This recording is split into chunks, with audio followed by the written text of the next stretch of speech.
I love you, Lord. Minggu ini kita akan belajar Kejadian pasal 44. Sesudah itu diperintahkannyalah kepada kepala rumahnya. Minggu lalu kita belajar kepala rumah ini menggambarkan seorang pribadi yang tidak mau disebutkan namanya. Pribadi yang ada dalam hidup kita hari ini namanya siapa? Roh Kudus. Roh Kudus itu tidak ada nama. Roh Kudus itu selalu menunjuk pada pribadi Yesus. Amin saudara. Kejadian 44 ya. Isilah karung orang-orang itu dengan gandum, seberapa yang dapat dibawa mereka, dan letakkanlah uang masing-masing di dalam mulut karungnya. Uangnya dikembalikan lagi. Dan pialaku, piala perak itu, taruhlah di dalam mulut karung anak yang bungsu, serta uang pembayar gandumnya juga. Anak yang bungsu itu siapa? Benyamin. Maka diperbuatnyalah seperti yang dikatakan Yusuf. Ketika paginya hari terang tanah, orang melepas mereka beserta keledai mereka. Tapi baru saja mereka keluar dari kota itu, belum lagi jauh jaraknya, berkatalah Yusuf pada kepala rumahnya, bersiaplah, kejarlah orang-orang itu. Dan apabila engkau sampai kepada mereka, katakanlah kepada mereka, mengapa kamu membalas yang baik dengan yang jahat? Bukankah ini piala yang dipakai tuanku untuk minum, dan yang biasanya dipakainya untuk menelaah? Kamu berbuat jahat dengan melakukan demikian. Ketika sampai kepada mereka, diberitakannya kepada mereka perkataan Yusuf itu. Jawab mereka kepadanya, mengapa tuanku mengatakan perkataan yang demikian? Jauhlah daripada hamba-hambamu ini untuk berbuat begitu. Bukankah uang yang kami dapati dalam mulut karung telah kami bawa kembali kepadamu dari tanah Kanaan? Masa akan kami mencuri emas atau perak dari rumah tuanmu? Pada siapa dari hamba-hambamu ini kedapatan piala itu, biarlah ia mati. Juga kami ini akan menjadi budak tuanku. Saudara, kalau kita melihat ya, ini kisah kakak-kakak Yusuf ini, mereka ngalamin dari satu cobaan, mengalami cobaan yang berikutnya. Saudara, pernah tidak kita membayangkan, memikirkan, kalau kita jadi Yusuf, kenapa kita mesti tunda-tunda untuk Yusuf itu memperkenalkan siapa dirinya kepada kakak-kakaknya? Yusuf sudah tahu tidak sama kakaknya? Yusuf sudah kenal tidak sama keluarganya? Sudah tidak? Sudah, tapi kakak-kakaknya tidak kenal dia, betul? Kenapa Yusuf itu masih tunda-tunda? Bukankah dia sudah tidak sakit hati, betul? Bukankah dia udah lepaskan semua itu dia punya sakit hati? Dari Yusuf seharusnya udah selesai. Tidak ada yang membuat dia harusnya untuk memperkenalkan dirinya. Tetapi saudara, sepertinya dia tunda-tunda saudara. Kenapa dia tunda? Karena dia mau tes, karena dia mau uji kakak-kakaknya. Saudara, kalau saya mau summary sedikit ya, nanti sampai hari ini, itu ada 3 ujian. Ada 3 ujian yang diberikan Yusuf kepada kakak-kakaknya. Ujian pertama, bagaimana mereka diuji, ditaruh uang dalam karung mereka. Ujian kejujuran mereka. Ya, ujian kejujuran mereka lolos, mereka kasih tahu. Yang kedua, waktu mereka makan saudara, bersama dengan Yusuf, makan semeja, saudara lihat ujian itu ujian apa saudara? Benyamin dikasih 5 kali lipat, porsi lebih banyak daripada kakak-kakak yang lain. Ujian apa nih saudara? Ujian apakah kakaknya ini masih cemburu? Karena saudara tahu, 22 tahun yang lalu, kakak Yusuf, gara-gara cemburu, gara-gara iri, apa saudara? Mereka jual Yusuf. Betul ya saudara? Gara-gara kakak-kakaknya ini iri, mereka jual Yusuf. Jadi Yusuf ini mau tes, menguji.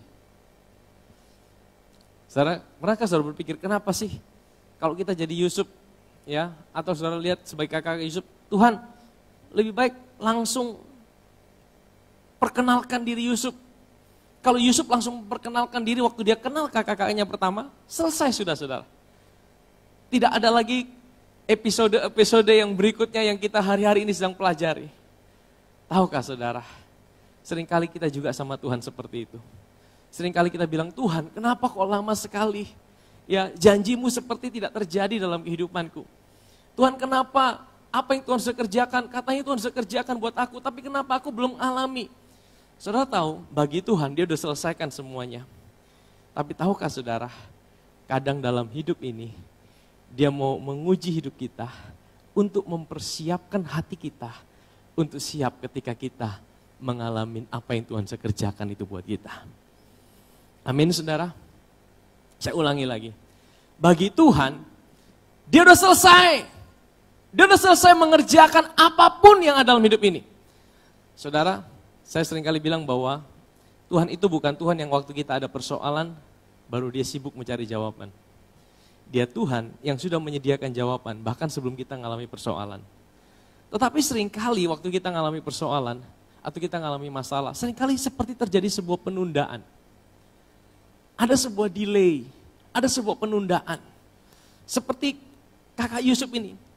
Ya, kenapa mereka tidak langsung berjumpa dengan Yusuf? Yusuf langsung perkenalkan dirinya. Yusuf ini gambaran dari Yesus.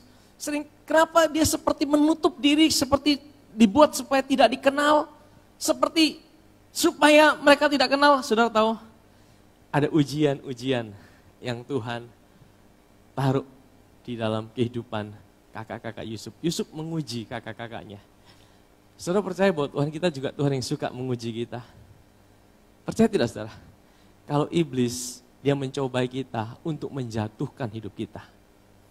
Kalau iblis, dia mencobai saudara untuk membunuh hidup saudara. Tapi kalau Tuhan, dia menguji kita untuk mempersiapkan hati kita. Hari ini saya akan berbicara mengenai persiapan hati, perubahan hati untuk mengalami segala yang Tuhan sudah kerjakan dalam hidup ini. Amin saudara. Tuhan itu Tuhan yang mempersiapkan hati kita. Ya, bagi Tuhan, dia mau datang hari ini, dia bisa datang. Bagi Tuhan, hidup kita bukan hanya sekedar kita masuk surga. Tapi dia mau siapkan hati kita. Dia mau siapkan hati kita, saudara. Dan untuk mempersiapkan hati kita, kadang-kadang dia pakai ujian-ujian yang kita tidak tahu, saudara. Dia pakai testing. Dia pakai ujian untuk mengubah hati kita. Sebenarnya ujian dari Tuhan itu untuk mengubah hati kita, saudara. Amin, saudara. Saudara percaya kalau iblis itu menguji kita, sebenarnya iblis tidak pernah menguji, dia mencobai untuk menjatuhkan kita. Tapi kalau Tuhan menguji, dia uji untuk mengubah hati kita. Untuk kita bisa siap untuk mengalami segala yang terbaik dari Tuhan. Amin, saudara. Amin. Ya, sebenarnya kita yang siap dan suka diuji sama Tuhan.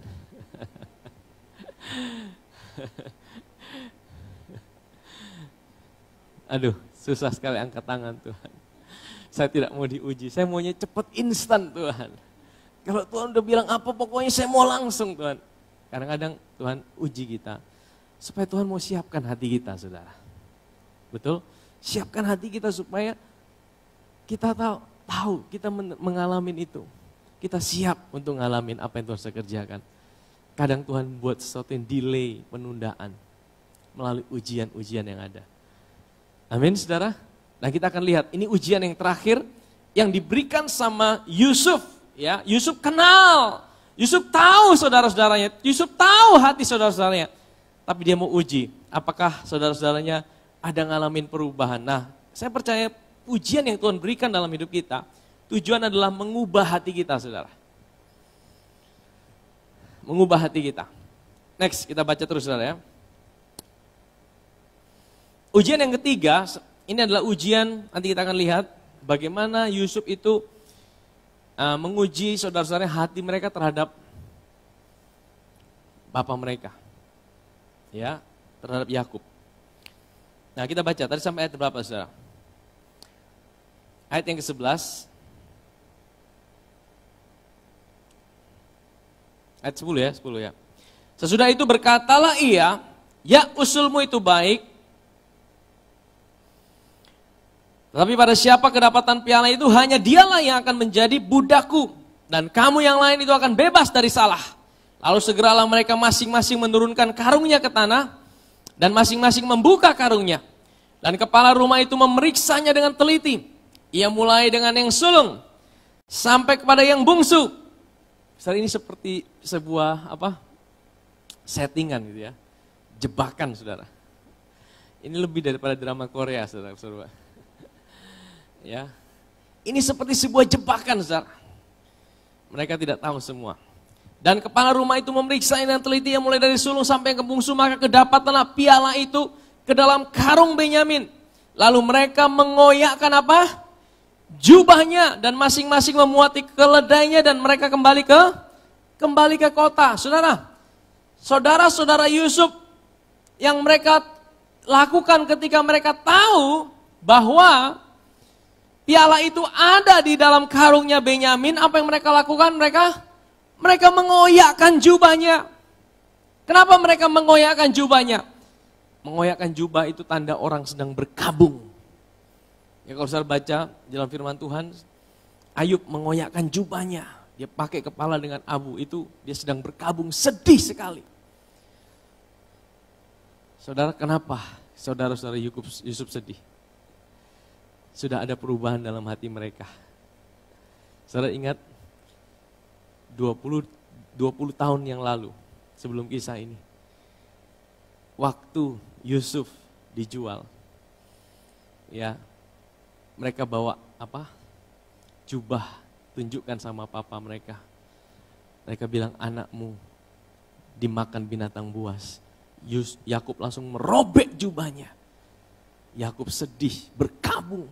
Saudara tahu, saya percaya kakak-kakaknya tertawa dalam hati. Ya, mereka sudah kehilangan saingan. Mereka yang buat mereka cemburu, itu udah selesai. Saudara, setelah Yusuf yang disayang siapa, saudara? Benyamin. Apakah mereka masih cemburu sama Benyamin? Mereka masih iri sama Benyamin? Tidak, saudara. Hati mereka sudah mulai berubah, saudara. Hati mereka sudah mulai berubah. Nah, sini kelihatan, saudara. Ada perubahan hati yang kakak-kakak Yusuf mulai alami, saudara. Saya percaya Tuhan bekerja dalam hati mereka. Amin, saudara. Saudara, kadang-kadang ya ada orang-orang yang kita lihat, tidak mungkin dia bisa berubah. Tidak mungkin dia bisa berubah. Sikapnya pasti seperti itu. Saudara, kita punya Tuhan adalah Tuhan yang sanggup mengubah hati seseorang. Kalau Tuhan mau ubah, yang pertama dia bukan ubah perilakunya dulu. Kalau agama itu selalu berusaha mengubah perilaku. Kamu tidak boleh gini ya, kamu tidak boleh gini ya, kamu tidak boleh gini ya, itu agama. Tapi kalau Tuhan, yang pertama dia ubah adalah dia ubah hati seseorang.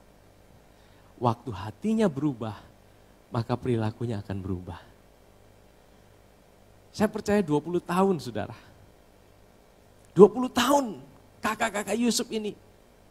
Ya, mereka hidup dipenuhi dengan rasa bersalah. Nah, mari kita teruskan, saudara.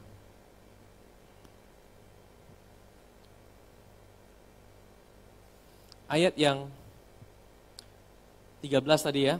Lalu mereka mengoyakkan jubahnya dan masing-masing memuati keledainya dan mereka kembali ke kota. Ketika Yehuda dan saudara-saudaranya sampai ke dalam rumah Yusuf, Yusuf masih ada di situ. Sujudlah mereka sampai ke tanah di depannya. Ini kali ketiga mereka sujud. Mimpi Yusuf itu terjadi. Saya pernah bilang ini ya, kalau mimpi saudara mungkin hari ini mati. Tapi mimpi Tuhan buat saudara itu tidak pernah mati. Amin, saudara. Sekalipun itu akan menempuh bertahun-tahun, saudara. Ya, dan Yusuf melihat mimpi itu terjadi. Ayat 15, berkatalah Yusuf pada mereka, perbuatan apakah yang kamu lakukan ini? Tidakkah kamu tahu bahwa seorang yang seperti aku ini pasti dapat menelaah atau bisa melihat? Ya. Sesudah itu berkatalah Yehuda, apakah yang akan kami katakan kepada tuanku? Apakah yang akan kami jawab? Dan dengan apakah kami akan membenarkan diri kami? Allah telah memperlihatkan kesalahan hamba-hambamu. Saya perhatikan. Yehuda bilang Allah telah memperlihatkan kesalahan hamba-hambamu ini. Maka kami ini budak tuanku lah. Baik kami maupun orang pada siapa kedapatan piala itu. Saudara, apakah mereka lakukan kesalahan pada waktu itu? Apakah kakak-kakak Yusuf lakukan kesalahan pada waktu itu? Tidak, saudara. Kenapa Yehuda sampai bilang Allah telah menunjukkan kesalahan hamba-hambamu ini? Sebenarnya saudara, ya, mereka kembali diingatkan akan kesalahan mereka 20 tahun yang lalu terhadap adik mereka namanya Yusuf. Makanya saya bilang gini saudara, kalau seseorang hidup dalam rasa bersalah itu akan mematikan hidup seseorang. Ini penting saudara, saya bagikan terus. Karena seringkali antara kesalahan dan rasa bersalah, itu kesalahan bisa kita lihat, tapi rasa bersalah seringkali kita tidak bisa lihat. Ya, kesalahan bisa selesai, tapi rasa bersalah seringkali tidak bisa selesai saudara. Mungkin kita berpikir, sudahlah rasa bersalah itu akan hilang dengan waktu. 10 tahun juga mungkin akan selesai. Tapi saudara, rasa bersalah tidak bisa selesai hanya dengan waktu saudara. Bertahun-tahun itu akan ikut dan akan kejar. Tapi rasa bersalah itu hanya bisa diselesaikan ketika itu dibawa kepada salib Kristus. Amin saudara. Ya, saudara, ini rasa bersalah ini sesuatu yang di dalam saudara. Orang lain tidak tahu. Tapi kita bisa sadar. Tapi kadang-kadang kita tidak sadar. Di dalam alam bawah sadar kita itu mengejar kita saudara. Nah kalau kita tidak sadar, itu bahaya saudara. Itu akan menghancurkan hidup kita. Kalau kita sadar, kita bisa tahu bagaimana menyelesaikannya. Kalau kita sadar, kenapa hidupku seperti ini ya? Seperti dikejar rasa bersalah. Dan saudara mulai rasa iman saudara menjadi lemah. Saudara tidak punya gairah hidup, seperti ada stres, depresi dalam hidup saudara. Nah saudara mulai perhatikan tanda-tandanya. Kalau ada rasa bersalah itu mulai kejar hidup saudara. Saudara bawa itu kepada salib Kristus. Di atas salibnya yang bisa menyelesaikan setiap rasa bersalah itu saudara. Di atas salib Kristus itu bisa diselesaikan saudara oleh darah Yesus. Amin saudara. Kita tidak bisa bayar itu dengan kekuatan kita. Kita tidak bisa bayar itu dengan kemampuan kita sendiri. Kita tidak bisa bayar itu dengan apa yang bisa kita perbuat. Tidak pernah cukup saudara. Tapi itu hanya bisa diselesaikan waktu kita bawa pada salib Kristus. Tuhan terima kasih. Aku tahu oleh darah-Mu, Engkau sudah menanggung, Engkau sudah membayar setiap kesalahanku. Amin saudara. Ya ini penting saudara. Ini penting karena sesuatu yang ada di dalam kita. Sesuatu yang tidak kelihatan saudara. Tapi sesuatu yang tidak kelihatan itu bisa membunuh hidup kita. Dia menghancurkan hidup kita dari dalam. Dia mematikan iman kita. Bahkan dia bisa timbulkan sakit penyakit di tubuh kita. Dan itu jawabannya kita selesaikan di atas kayu salib. Amin saudara.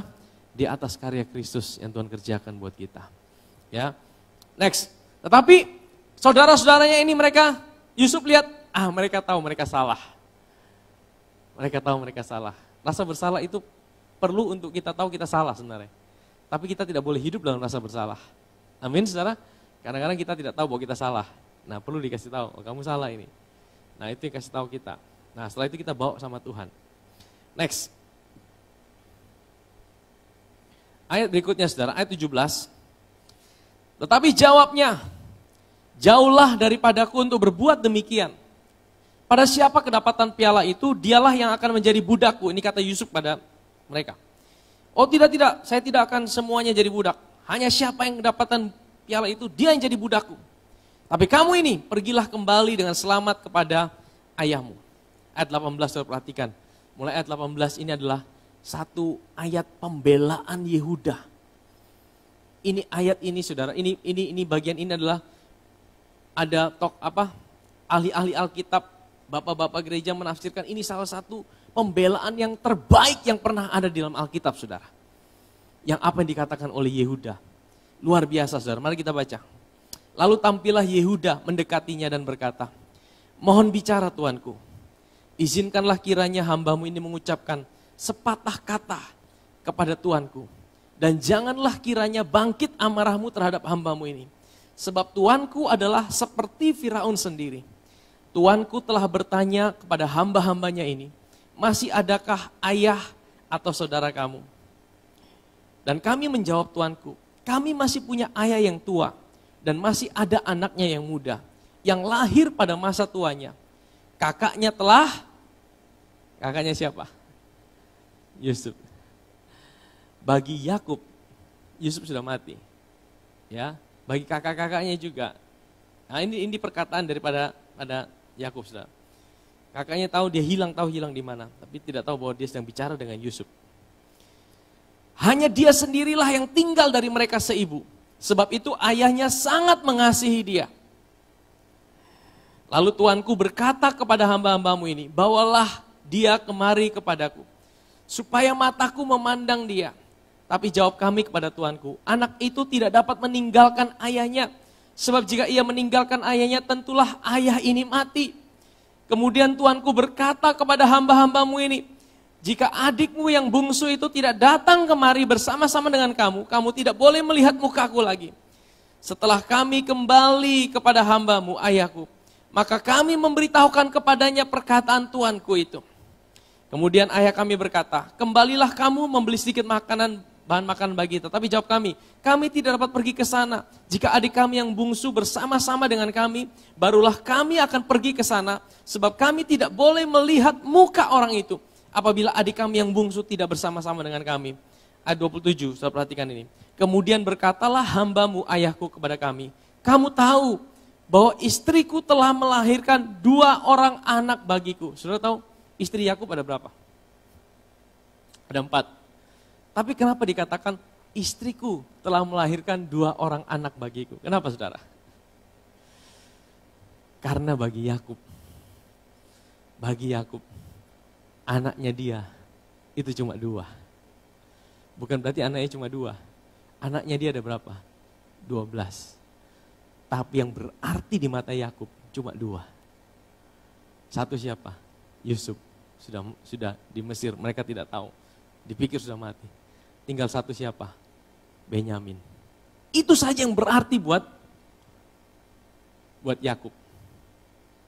Ya, yang lainnya berarti tidak. Yang lain itu saudara, mau mati, terserah. Simeon mau ditahan di Mesir berapa lama, terserah. Ya kan? Yang lain mau jadi budak, terserah. Yang lain Yakub tidak pusing. Bagi dia hidupnya cuma Benyamin. Saudara tahu, kalau saudara jadi Yehuda, saudara jadi kakak-kakak Yusuf, kakak-kakak Benyamin, saudara sakit hati tidak? Saudara sakit hati tidak? Sakit hati saudara. Dan sakit hati yang sama yang mereka alami 20 tahun yang lalu gara-gara mereka cemburu sama Yusuf. Sehingga mereka bunuh Yusuf untuk apa? Supaya bapaknya mungkin hatinya berubah. Tidak lagi pilih kasih. Kira-kira bapaknya berubah tidak hatinya? Bapaknya masih pilih kasih tidak? Bapaknya apakah mulai menyayangi kakak-kakaknya yang lain? Tidak saudara. Tapi apakah hati Yehuda mulai berubah? Apakah hati Yehuda mulai berubah? Ini penting saudara. Saudara, ada sebuah perubahan hati yang dialami oleh Yehuda. Masalahnya dia, apa yang menjadi pergumulannya dia? Dia berusaha selesaikan itu, dia berusaha bunuh Yusuf, tidak jadi bunuh. Dia yang punya ide untuk jual Yusuf, supaya apa? Dapat duit. Dia yang punya ide, daripada kita bunuh, kita tidak dapat apa-apa, kita jual saja Yusuf. Dapat uang. Kemudian apa? Mereka bawa baju Yusuf, dikasih darah. Ditunjukkan sama Yakub dengan tujuan apa? Supaya Yakub sedih. Dan akhirnya Yakub berubah kasihnya. Karena Yusuf udah mati, udah ada kami. Tapi apakah hati Yakub berubah? Hati Yakub tidak berubah. Sekalipun Yusuf sudah mati, cinta daripada Yakub tidak berpindah kepada kakak-kakak yang lain, tapi cintanya kepada Benyamin. Jadi, apa yang menjadi kerinduan daripada kakak-kakak Yusuf, Yehuda terutama? Dia tidak dapatkan, saudara.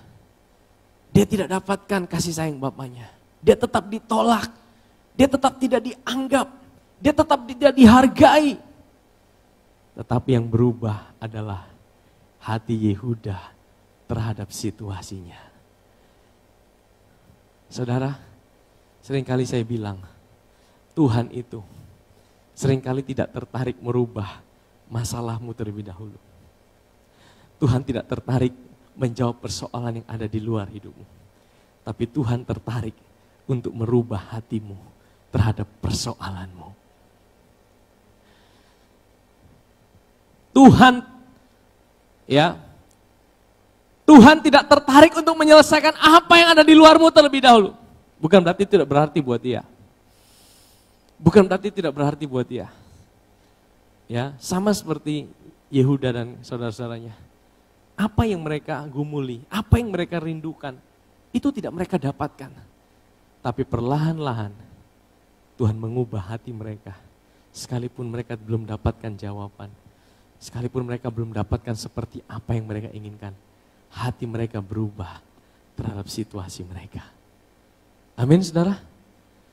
Kira-kira kalau saudara jadi Yehuda, saudara bilang, Bapak kami ini punya 1 istri. Padahal punya 4 istri, saudara.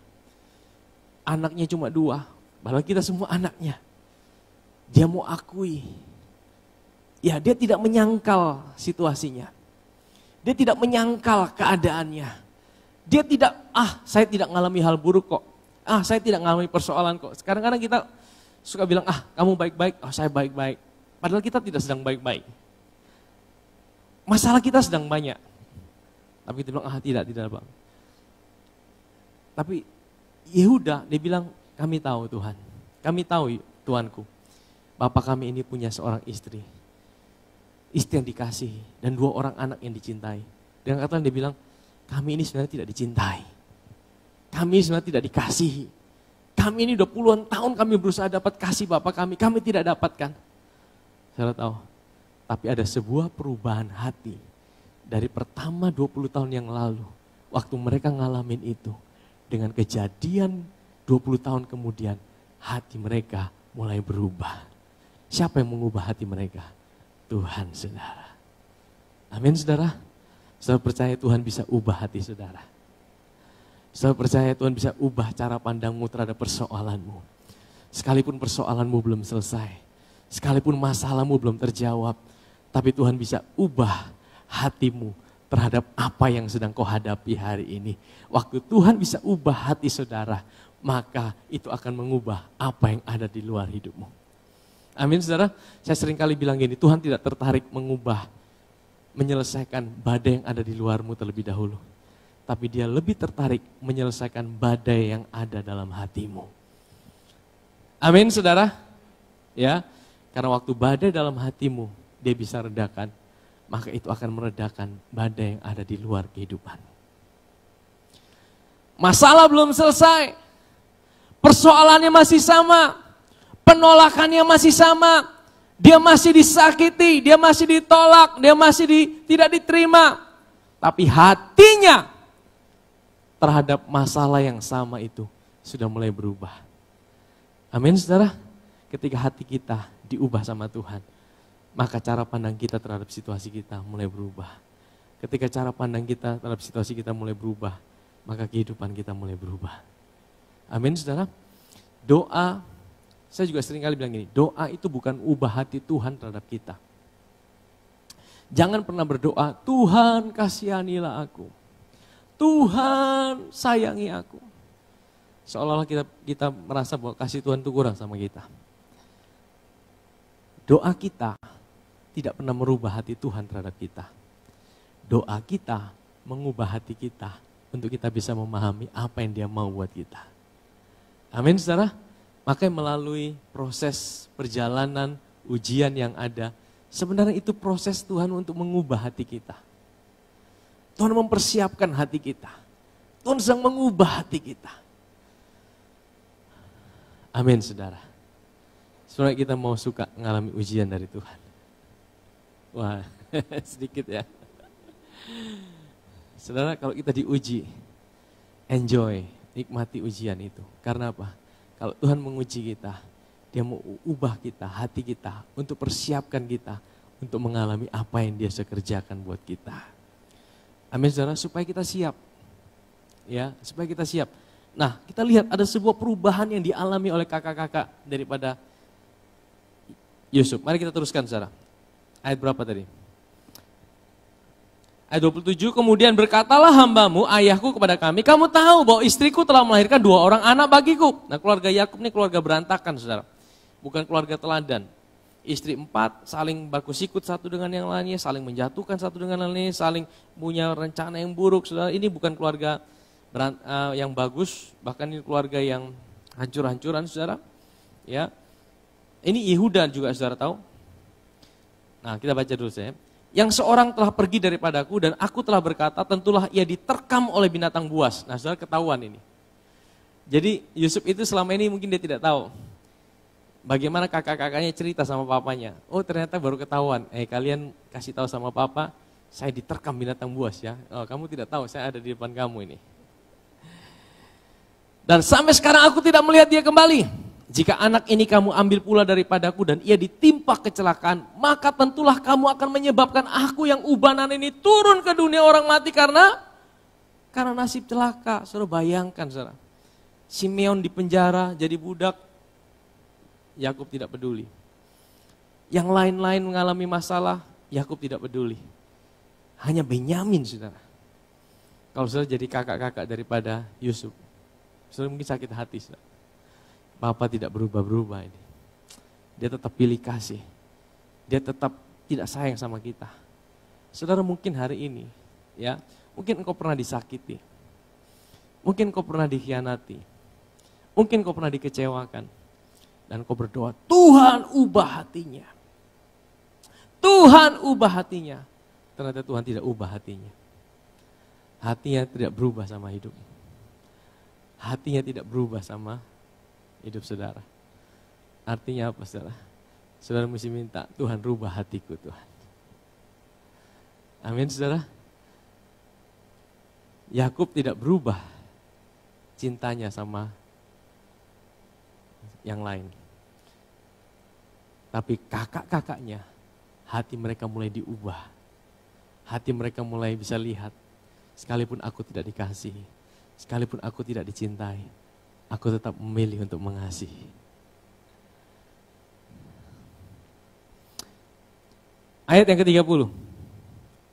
Maka sekarang apabila aku datang kepada hambamu ayahku dan tidak ada bersama-sama dengan kami anak itu, padahal ayahku tidak dapat hidup tanpa dia, tentulah akan terjadi apabila dilihatnya anak itu tidak ada, bahwa ia akan mati dan hamba-hambamu ini akan menyebabkan hamba-hambamu ayah kami yang ubanan turun ke dunia orang mati karena duka cita. Saudara, ini sebuah perubahan yang luar biasa daripada sikap Yehuda. Saudara tahu Yehuda adalah orang yang punya inisiatif untuk menjual Yusuf. Orang yang punya inisiatif, Yehuda ini yang punya ide untuk jual Yusuf dapat keuntungan. Ya, tapi hari itu dia bisa berdiri. Dia bisa berdiri di hadapan Yusuf. Ya. Yehuda juga, saudara. Yehuda ini punya aib. Ya, Yehuda ini, saudara lihat kehidupan Yehuda. Waktu setelah dia jual Yusuf, dia pergi tinggalkan rumah orang tuanya, Kejadian 38. Dia kawin dengan perempuan bukan dari bangsanya. Dia tidur dengan menantunya sendiri, sehingga melahirkan keturunan keluarga aib. Tapi saudara tahu, dari keluarga yang hancur berantakan ini, Tuhan melahirkan Mesias, saudara. Amin, saudara. Nah, saudara lihat perubahan daripada Yehuda. Saudara. Ayat 32. Tetapi hambamu ini telah menanggung anak itu terhadap ayahku dengan perkataan, jika aku tidak membawanya kembali kepada Bapa, maka akulah yang berdosa kepada Bapa untuk apa? Untuk selama-lamanya. Oleh sebab itu, baiklah hambamu ini tinggal menjadi budak Tuanku menggantikan anak itu. Dan biarlah anak itu pulang bersama-sama dengan saudaranya. Sebab masakan aku pulang pada ayahku apabila anak itu tidak bersama-sama dengan aku. Aku tidak akan sanggup melihat nasib celaka yang akan menimpa ayahku. Saudara, apa yang berubah dalam pikiran Yehuda? Kalau saudara jadi Yehuda, atau saudara jadi kakak-kakak yang lain, saudara seringkali ditolak. Bapaknya seringkali tolak mereka, tidak sayang sama mereka. Papa udah tua lagi, udah mau mati, ya sudah biar mati sudah. Betul ya saudara? Udah tua dan mereka seringkali ditolak. Kalau hati mereka tidak berubah, kalau hati mereka belum diubah dari 20 tahun yang lalu, mereka pikir ini kesempatan. Benyamin tinggal saja di sini, ya kan? Yakub ya sudahlah biar dia mati. Kalau Benyamin udah ditinggal di Mesir, mereka kembali, mereka akan terima warisan semua daripada Yakub. Betul ya saudara? Mereka pikir sudah mau Yakub mau mati. Tapi saudara tidak. Yehuda bilang apa? Tidak. Aku tidak akan biarkan kami pulang tanpa Benyamin. Aku yang akan gantikan dia. Yang lain boleh pulang. Saya lihat satu sikap yang berubah. Tadinya dia yang mau jual Yusuf. Tadinya dia bilang, sudah jual saja Yusuf. Kasih, jual, kita dapat uang. Tapi 20 tahun kemudian, Tuhan ubah hati daripada Yehuda. Dia bilang tidak. Ya, kalau dia jual berarti dia egois tidak saudara? Egois. Tapi kali ini saudara, satu perubahan, dia bilang tidak. Biar mereka semua pulang. Aku yang akan jadi budak di sini untuk selama-lamanya. Saudara, dia bayar, dia pertaruhkan hidupnya. Ada sebuah perubahan yang luar biasa. Makanya saya mau bilang gini saudara. Tuhan kita adalah Tuhan yang mengubah hati. Amin saudara. Ya, Tuhan kita adalah Tuhan yang mengubah hati. Mungkin hari ini Tuhan belum ubah situasimu. Tuhan belum ubah keadaanmu. Tuhan belum ubah masalahmu. Tapi Tuhan akan ubah hatimu terlebih dahulu terhadap setiap persoalan yang sedang kau hadapi. Amin saudara. Kita minta Tuhan ubah hatiku. Ubah hatiku terhadap apa yang sedang aku alami Tuhan. Ubah hatiku terhadap apa yang sedang aku jalani. Saya akan bawa kita melihat satu gambaran yang indah tentang Yesus di sini. Saudara mau lihat? Yang kedapatan piala itu di pialanya siapa? Di karungnya siapa? Benyamin. Seharusnya yang ditangkap itu siapa? Benyamin. Seharusnya yang harus dihukum siapa? Benyamin. Tapi Yehuda, dia maju, dia bilang tidak. Aku yang akan gantikan Benyamin. Aku yang akan dihukum menggantikan Benyamin. Tahukah saudara, ini menggambarkan siapa? Yehuda itu melambangkan Yesus. Kenapa Yesus dikatakan dia singa dari Yehuda? Kenapa bukan singa dari Yusuf? Saya percaya salah satunya karena peristiwa ini saudara. Waktu nanti kita akan lihat Kejadian 49, waktu Yakub mengucapkan berkat buat Yehuda, dia bilang engkau seperti singa Yehuda. Dan saudara tahu, Yesus memilih lahir dari keluarga Yehuda. Ini sebuah gambaran yang indah. Benyamin itu gambaran dari kita. Kita harusnya dihukum. Kita harusnya mengalami penghukuman. Tapi Yehuda kita, Yesus, dia maju dan berdiri. Tidak, aku yang ambil penghukuman mereka. Aku ambil penghukuman mereka. Mereka tidak usah dihukum. Amin saudara? Amin? Saya mau simpulkan firman Tuhan hari ini ada dua hal. Yang pertama, ya, Tuhan itu adalah Tuhan yang mau mengubah hati kita sebelum dia ubah persoalan kita. Kalau hari ini engkau belum melihat jawaban atas setiap pergumulan yang sedang kau hadapi. Kalau hari ini engkau belum melihat apa yang kau gumulkan terjadi seperti apa yang kau hadapi. Mungkin yang pertama Tuhan belum mau jawab apa yang ada di luar saudara. Tapi Tuhan mau ubah hati saudara terhadap apa yang sedang kau hadapi. Amin saudara. Saudara lihat bagaimana Tuhan mengubah hati kakak-kakak Yusuf. Berapa lama mereka diubah saudara? 20 tahun saudara.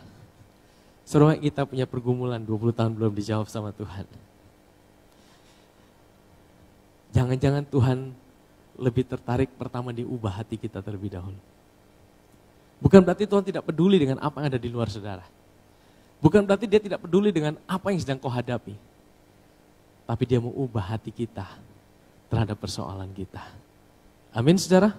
Mungkin saudara ngalamin, saudara dikhianatin, saudara disakitin, saudara ditolak, saudara dibenci, dan saudara sepertinya mau lakukan segala cara untuk membalas itu.